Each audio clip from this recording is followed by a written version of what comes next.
Usap-usapan ngayon sa industriya ang privilege speech ni House Deputy Minority Leader at PhilReca Party List Representative Presley De Jesus nitong Lunes, kung saan question niya ang umano'y pag-ukupa ng airtime frequency ng isang TV channel sa pamamagitan ng block time arrangement.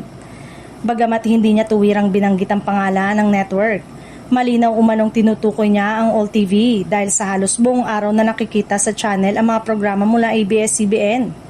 Ayon kay De Jesus, mistulang ang Kapamilya Network na ang bumubuo sa kabuuang programming nito.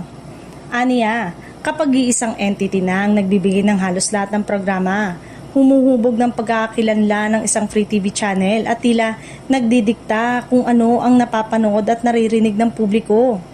Hindi na raw ito basta simpleng pagbili ng airtime. It is operating as a broadcaster. Everything but name, pahayag ng kongresista. Dagdag pa niya, hindi raw dapat baliwalain ang posibilidad na may kumpanyang nakabalik sa free TV through the back door. Kahit dating tumanggi ang kongreso na bigyan ito ng prangkisa, are we to pretend that the law has been followed simply because the arrangement has been dressed up in technical compliance? Tanong niya. Git pa ni De Jesus, kung nagagawa umanong makapag-operate nationwide ang isang entity bilang broadcaster kahit walang prangkisa, hindi lamang nito pinapahina ang kapangyarihan ng Kongreso. Paraan din ito ng pagbabaliwala sa proseso at regulasyong sinusunod ng ibang network.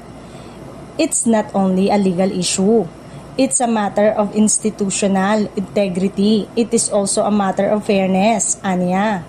Binigyang diin pa niya na ang ibang TV network ay dumadaan sa tamang proseso, kumuha ng prangkisa at sumasailalim sa regulasyon. Kaya't hindi umano patas na may isang entity na nakapaglulunsad muli ng broadcast presence na hindi dumaraan sa parehong mga rekisito.